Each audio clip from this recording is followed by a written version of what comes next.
নমস্কার বন্ধুরা, ডলি রন্ধনশালায় সবাইকে স্বাগত। আর আজকে তোমাদের সাথে শেয়ার করব লাউ দিয়ে নিরামিষ মুগ ডালের দুর্দান্ত স্বাদের একটা রেসিপি। এরকম যদি লাউ দিয়ে মুগ ডালের রেসিপি থাকে তাহলে কিন্তু আর অন্য কোনো কিছুর প্রয়োজন হবে না। ঘরোয়া পদ্ধতিতে কম তেল মশলায় এই রেসিপিটা বানালে খেতে কিন্তু অসাধারণ লাগে। আর আমি এই রান্নার জন্য আগে থেকে কিন্তু লাউটাকে কেটে রেডি করে নিয়েছি। লাউয়ের খোসা ছাড়িয়ে খুব ভালোভাবে আমি আটাটাকে ধুয়ে পরিষ্কার করে নিয়ে লাউটা আমি ছোট ছোট ডুমো করে কেটে নিয়েছি। আর এই রান্নার জন্য আমি নিয়েছি মুগ ডাল। আমি এখানে আমার প্রয়োজন মতো যতটা লাগবে ততটাই কিন্তু আমি এখানে মুগ ডালটা নিয়েছি। তোমাদের যতটা প্রয়োজন হবে ততটাই তোমরা রান্নাতে ব্যবহার করবে। আমি এখানে প্রথমে মুগ ডালটাকে রান্নার জন্য রেডি করে নেব। কড়াইটাকে হালকা গরম করে নিয়ে এবার আমি মুগ ডালটাকে ভাজার জন্য কড়াইয়ের মধ্যে দিয়ে দিলাম। আর এই সময় গ্যাসের ফ্লেমটা অবশ্যই লোতে রাখবে, তা না হলে কড়াইয়ের মধ্যে ডালটা দেওয়ার সাথে সাথেই অনেকটা বেশি লালচে হয়ে শক্ত হয়ে যাবে। আর খুব বেশি পরিমাণ লাল হয়ে গেলে তাহলে কিন্তু মুগ ডালটা খুব ভালোভাবে সিদ্ধ হতে চাইবে না। মিনিট দুয়েকের মতো আমি ভেজে নিয়েছি আর ডালে দেখো একটা হালকা কালার চেঞ্জ হয়ে গেছে, ডালের মধ্যে একটা সাদা ভাব চলে এসেছে আর ডালে থেকে সুন্দর একটা মিষ্টি গন্ধ বেরোতে শুরু করে দিয়েছে। এর থেকে আমি আর বেশি ভাজবো না। এবার একটা বাটির মধ্যে আমি ডালটাকে ঢেলে নিলাম। এবারে আমি কড়াইয়ের মধ্যে দিয়ে দিলাম 1 চামচ পরিমাণ সর্ষের তেল। এই সময়ে খুব বেশি পরিমাণ তেল ব্যবহার করার দরকার নেই, 1 চামচ পরিমাণ তেল হলেই কিন্তু যথেষ্ট। তেলটাকে আমি খুব ভালোভাবে প্রথমে গরম করে নিয়ে এবার আমি কেটে রাখা লাউগুলোকে ভাজার জন্য আমি তেলের মধ্যে দিয়ে দিলাম।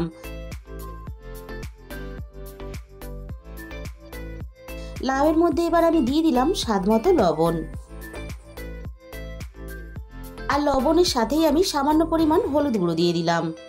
অল্প একটু ভাজার সময় হলুদ গুঁড়ো দিলে তাহলে রান্নাতে দেওয়ার পরে দেখতে ভালো লাগবে। এবার আমি লবণ আর হলুদ দিয়ে লাউটাকে একটু নাড়াচাড়া করে ভেজে নরম করে নেব। আমি লাউটা একটু হালকা করে ভেজে নিয়ে ডালের মধ্যে দিয়ে রান্না করব। তোমরা চাইলে না ভেজেও কিন্তু রান্নাটা করতে পারো, তবে হালকা একটু ভেজে নিলে তাহলে রান্নার স্বাদটা ভালো হয়। এবার আমি গ্যাসের ফ্লেমটা একেবারে লোতে দিয়ে মিনিট দুয়েকের মতো ঢাকা দিয়ে দিলাম। লাউটা ওদিকে আরো একটু নরম হতে থাক। এবার আমি ডালটাকে খুব ভালোভাবে ধুয়ে নেব। ডালটা বেশ অনেকটা ঠান্ডা হয়ে গেছে। এবার আমি ডালের মধ্যে বেশ খানিকটা জল দিয়ে দিলাম। এবার আমি ডালটাকে খুব ভালোভাবে পরিষ্কার করে ধুয়ে নেব। আর এইভাবে কিন্তু ডালটাকে 3 থেকে 4 বার জল পাল্টে আমি খুব ভালোভাবে পরিষ্কার করে ধুয়ে নেব। যতক্ষণ না এই ডালের মধ্যে সাদা ঘোলা ভাবটা যাচ্ছে আমি ততক্ষণ কিন্তু ডালটাকে খুব ভালোভাবে ধুয়ে নেব। ডাল আমি খুব ভালোভাবে ধুয়ে পরিষ্কার করে নিয়েছি। এবার ডালটাকে একটা সাইডে রেখে দিয়ে আমি আবারও রান্নার দিকে চলে যাব। এবার আমি কড়াই থেকে ঢাকাটাকে সরিয়ে নিলাম। লাউটা দেখো আগের থেকে বেশ অনেকটা নরম হয়ে গেছে। লাউটা আমি আরো মিনিট খানেকের মতো নাড়াচাড়া করে ভেজে নেব। লাউটা আমি খুব ভালোভাবে ভেজে নিয়েছি আর লাউয়ের গায়ে দেখো একটা ভাজার হালকা কালার চলে এসেছে। এবার আমি লাউগুলোকে কড়াই থেকে নামিয়ে নেব।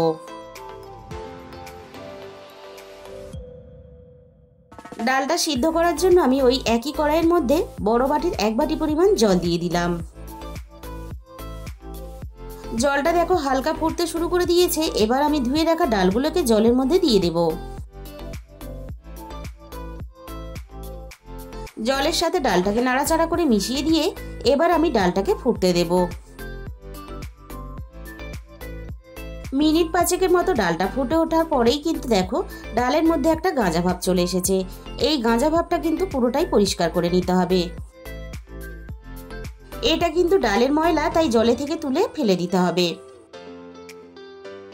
এবার আমি ডালটাকে খুব ভালোভাবে সিদ্ধ হতে দেব। মিনিট 10 পরে আমি ডালটাকে নাড়াচাড়া করে দেখে নেব ডালটা খুব ভালোভাবে সিদ্ধ হয়েছে কিনা। ডাল কিন্তু এখানে দেখো খুব ভালোভাবে সিদ্ধ হয়ে গেছে।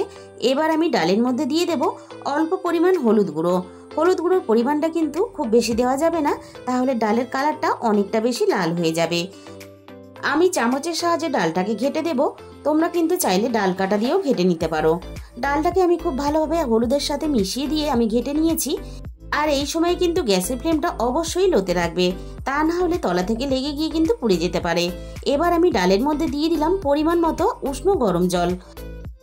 আর এই সময় কিন্তু ডালের মধ্যে একেবারেই কাঁচা জল ব্যবহার করা যাবে না, তাহলে কিন্তু ডালের স্বাদটা একেবারে নষ্ট হয়ে যাবে। এবার আমি গ্যাসের ফ্লেমটা মিডিয়ামে রেখে আমি ডালটাকে একটু ফুটে উঠতে দেব। ডালটা দেখো ভালোভাবে বেশ ফুটতে শুরু করে দিয়েছে। এবার আমি ভেজে রাখা লাউগুলোকে দিয়ে দিলাম। এবার আমি ডালের মধ্যে স্বাদ মতো লবণ দিয়ে দিলাম। এবার আমি সবকিছু একসাথে নাড়াচাড়া করে খুব ভালোভাবে মিশিয়ে দেব। আর ডালটাকে মিনিট 5 মতো আমি খুব ভালোভাবে রান্না করে নেব। খুব বেশিক্ষণ সময় নিয়ে ডালের সাথে লাউটাকে ফুটিয়ে রান্না করলে তাহলে কিন্তু লাউয়ের মধ্যে একটা টক ভাব চলে আসবে। লাউ আর ডাল একসাথে ফুটিয়ে আমি মিনিট 5 মতো খুব ভালোভাবে রান্না করে নিয়েছি। এবার আমি দেখে নেব লাউ খুব ভালোভাবে সিদ্ধ হয়েছে কিনা। দেখো লাউ কিন্তু খুব ভালোভাবে সিদ্ধ হয়ে গেছে। এবার আমি ডালটাকে কড়াই থেকে নামিয়ে নেব। কড়াইটা পরিষ্কার করে আমি আবারও গ্যাসের মধ্যে বসিয়ে দিয়েছি। এবার আমি কড়াইয়ের মধ্যে দিয়ে দিলাম 2 চামচ পরিমাণ সর্ষের তেল। তেলটাকে খুব ভালোভাবে গরম করে নিয়ে ফোড়নে আমি দিয়ে দিলাম 1/2 চামচ পরিমাণ গোটা জিরে। সাথে আমি এখানে দিয়ে দিলাম 3টে শুকনো লঙ্কা কুচি। এবার আমি দিয়ে দেব একটা তেজপাতা কুচি। আর লাউ ডালে অবশ্যই কিন্তু শুকনো লঙ্কা ফোড়ন দেবে, তাহলে লাউ ডালের স্বাদ ও গন্ধ দুটোই কিন্তু দুর্দান্ত হবে। আমি ফোড়নটাকে হালকা একটু নাড়াচাড়া করে ভেজে নিয়ে আমি ফোড়নের সাথেই দিয়ে দিলাম 1 চামচ পরিমাণ আদা বাটা। এবার আমি ফোড়নের সাথে আদাটাকে 30 থেকে 40 সেকেন্ডের মতো নাড়াচাড়া করে একটু ভেজে নেব, আদার কাঁচা গন্ধটা চলে যাওয়া পর্যন্ত।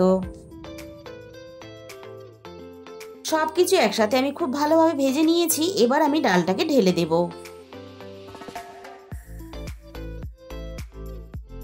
সবকিছু একসাথে নাড়াচাড়া করে খুব ভালোভাবে মিশিয়ে দিয়ে আমি এখানে আরো 3 থেকে 4 মিনিটের মতো রান্নাটা করে নেব।